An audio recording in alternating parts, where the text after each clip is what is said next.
तो hello friends, स्वागत है आपका मेरे YouTube channel CAD CAM expert में। तो आज की वीडियो में हम सीखेंगे सरफेसेस कमांड मास्टर कैम में। तो यहाँ पे मैंने 6 कमांड्स ली हैं। तो सबसे पहले हम पहली कमांड देख लेते हैं, रूल्ड कमांड, या जिसे हम लॉफ्ट कमांड भी कहते हैं। तो चलिए शुरू करते हैं। तो यहाँ पे मैंने एक स्केच ड्रॉ करना है। तो चलिए मैं जल्दी से यहाँ पे स्केच ड्रॉ कर लेता हूँ। तो स्केच में यहाँ पे मैं 2 लाइन्स ड्रॉ करूँगा एक पर्टिकुलर डिस्टेंस पे। इस तरह से आपने कुछ लाइन्स ड्रॉ कर लेनी है, 2 लाइन्स, और यहाँ पे क्रिएट में चले जाना है। फिर यहाँ पे सरफेस पे क्लिक कर लेना है और यहाँ पे लॉफ्ट या रूल्ड सरफेस पे क्लिक कर लेना है। तो जैसे आप क्लिक करोगे आपने यहाँ पे चेन सिलेक्शन करके दोनों लाइन्स को बारी बारी से सिलेक्ट कर लेना है। सिलेक्ट करने के बाद आपने सीधे यहाँ पे टिक के बटन पे क्लिक कर देना है। तो जैसे ही आप टिक के बटन पे क्लिक करोगे इन दोनों लाइन्स के बीच में एक सरफेस क्रिएट हो जाएगा। तो ये थी हमारी रूल्ड कमांड या लॉफ्ट कमांड। तो इसके बाद आपने नेक्स्ट कमांड में आ जाना है, जो कि है रिवॉल्व्ड कमांड। तो चलिए मैं रिवॉल्व कमांड के लिए सबसे पहले एक स्केच ड्रॉ कर लेता हूं। आप चाहे तो ओपन स्केच भी रख सकते हो, पर यहाँ पे मैंने एक क्लोज स्केच ड्रॉ किया है।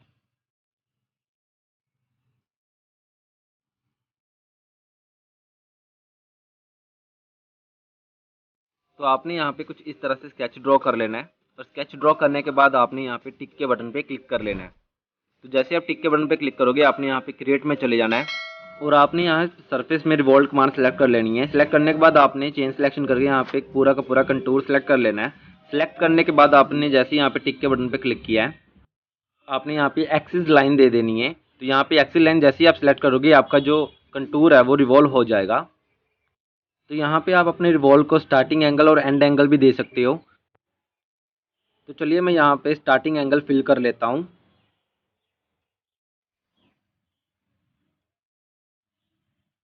तो यहाँ पे मैंने स्टार्टिंग एंगल में 10 डिग्री फिल कर लिया है। तो ये देखिए 10 डिग्री में आपका कुछ स्टार्टिंग एंगल इस तरह से होगा। तो चलिए अब मैं यहाँ पे स्टार्टिंग एंगल और एंड एंगल में 45 फिल कर लूँगा। एंड एंगल में मैं -45 फिल करूँगा और स्टार्टिंग एंगल में 45 फिल करूँगा। तो आपको कुछ इस तरह की शेप मिलेगी। तो इस तरह से आप स्टार्टिंग एंगल और एंड एंगल फिल करके अपनी जो सरफेस है वो यहाँ पे क्रिएट कर सकते हो। तो यहाँ पे आपको ये एरो की ऑप्शन भी दी गई है ताकि आप इसकी जो डायरेक्शन है वो चेंज कर सकें। तो चलिए अब मैं यहाँ पे टिक के बटन पे क्लिक कर लेता हूँ और कमांड से बाहर आ जाता हूँ। तो इसके बाद जो नेक्स्ट कमांड है वो है हमारी ऑफसेट कमांड। तो ऑफसेट कमांड के लिए मैंने यहाँ पे एक सरफेस क्रिएट किया है। तो ये रहा वो सरफेस। इसी सरफेस पे हम ऑफसेट सरफेस अप्लाई करेंगे। तो सबसे पहले आपने क्रिएट में चले जाना है, यहाँ पे सरफेस पे क्लिक कर लेना और ऑफसेट की कमांड सेलेक्ट कर लेनी है। तो जैसे ही आप कमांड सेलेक्ट करोगे आपसे वो सरफेस सेलेक्ट करने को कहेगा। तो आपने वो सरफेस सेलेक्ट कर लेनी है। सेलेक्ट करने के बाद आपने एंटर प्रेस कर लेना है। एंटर प्रेस करते ही आपको यहाँ पे वैल्यू फिल करनी होगी कि कितने डिस्टेंस पे आपको वो सरफेस ऑफसेट करनी है। तो यहाँ पे वो डिस्टेंस फिल करने के बाद आपने यहाँ पे टिक के बटन पे क्लिक कर लेना है और आपका जो सरफेस है वो ऑफसेट हो जाएगा।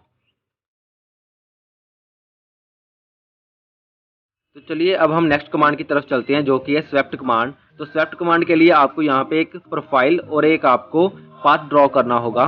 तो चलिए मैं जल्दी से यहाँ पे प्रोफाइल ड्रॉ कर लेता हूँ। तो यहाँ पे मैंने एक सर्कल लिया है और सर्कल का मैंने जो डायामीटर है वो 40 रखा है। तो यहाँ पे आपने वैल्यू फिल करके टिक के बटन पे क्लिक कर लेना है।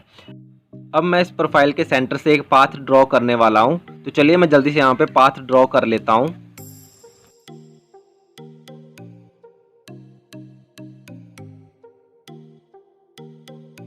तो ये देखिए आपने कुछ इस तरह से पाथ और यहाँ पे प्रोफाइल को ड्रॉ कर लेना है। ड्रॉ करने के बाद आपने यहाँ पे क्रिएट में चले जाना है और यहाँ पे आपने सरफेस में स्वेप्ट कमांड सेलेक्ट कर लेनी है। सेलेक्ट करने के बाद आपने सीधे यहाँ पे चेन सिलेक्शन करके अपनी प्रोफाइल सेलेक्ट करके यहाँ पे टिक के बटन पे क्लिक कर लेना है। इसके बाद आपने पाथ सेलेक्ट कर लेना है। पाथ सेलेक्ट करने के बाद आपने यहाँ पे टिक के बटन पे क्लिक कर लेना है। जैसे आप क्लिक करोगे आपका जो स्वेप्ट है वो यहाँ पे अप्लाई हो जाएगा। तो इस तरह से आप स्वेप्ट कमांड यहाँ पे यूज़ कर सकते हो। तो इसके बाद आपने नेक्स्ट कमांड में आ जाना, जो कि है नेट कमांड। तो उसके लिए मैंने यहाँ पे एक रेक्टेंगल ड्रॉ कर लिया है। तो वैसे तो आप यहाँ पे कोई भी क्लोज स्केच यहाँ पे ड्रॉ कर सकते हो। रेक्टेंगल ड्रॉ करने के बाद आपने उसकी लेंथ और ब्रेथ यहाँ पे फिल कर लेनी है। तो यहाँ पे मैंने 100 बाय 100 का एक रेक्टेंगल ड्रॉ कर लिया। यहाँ पे टिक के बटन पे क्लिक कर लिया। तो इसके बाद आपने यहाँ पे क्रिएट में चले जाना है। तो यहाँ पे सरफेस में जाके आपने नेट कमांड यहाँ पे सिलेक्ट कर लेनी है। सिलेक्ट करने के बाद आपने यहाँ पे चेन सिलेक्शन करके 1 बाय 1 सारी की सारी चेन को सिलेक्ट कर लेना है। चेन सेलेक्ट करने के बाद आपने सीधा यहाँ पे टिक के बटन पे क्लिक कर देना है। तो जैसे आप यहाँ पे टिक के बटन पे क्लिक करोगे, आपकी जो नेट कमांड है वो यहाँ पे अप्लाई हो जाएगी और आपका एक सरफेस है यहाँ पे जनरेट हो जाएगा। तो चलिए अब हम नेक्स्ट कमांड की तरफ बढ़ते हैं, जो कि है फेंस कमांड। तो उसके लिए आपको इसी सरफेस के ऊपर एक लाइन ड्रॉ करनी होगी। तो चलिए मैं जल्दी से यहाँ पे लाइन ड्रॉ कर लेता हूँ इसी सरफेस के ऊपर।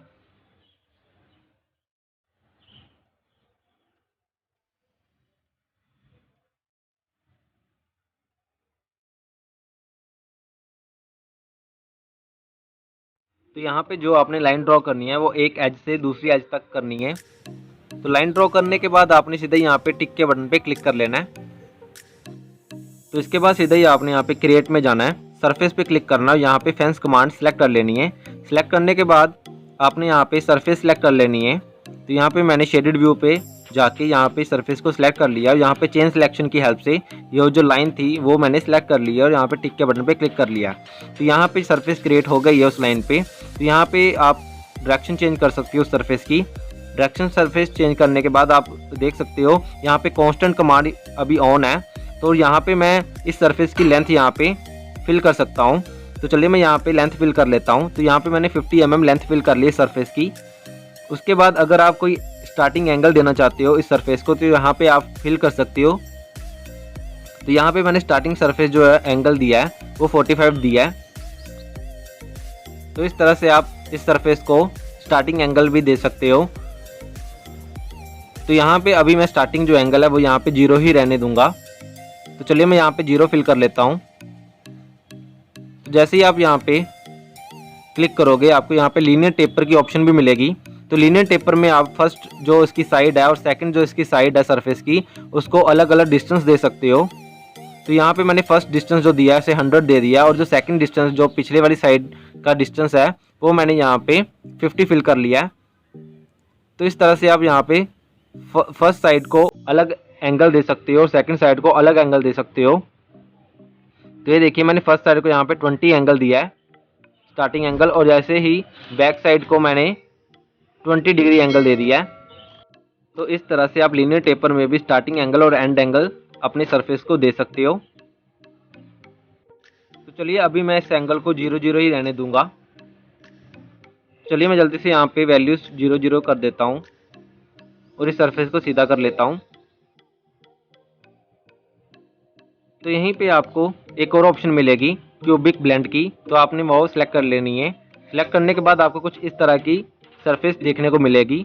तो क्यूबिक ब्लेंड में भी सेम वैसे ही लीनियर टेपर के जैसे फर्स्ट साइड को आप अलग डिस्टेंस दे सकते हो और सेकंड साइड को अलग डिस्टेंस दे सकते हो, और उसी तरह से आप स्टार्टिंग एंगल और एंड एंगल भी इस सरफेस को दे सकते हो।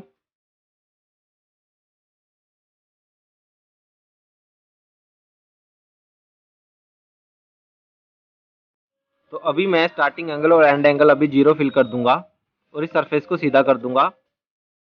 इसके बाद मैं टिक के बटन पे क्लिक करके कमांड से बाहर आ जाऊंगा। तो ये थी हमारी आज की वीडियो। तो आपको ये वीडियो कैसी लगी मुझे नीचे कमेंट करके जरूर बताएं और वीडियो को लाइक और सब्सक्राइब करना ना भूलिएगा। धन्यवाद।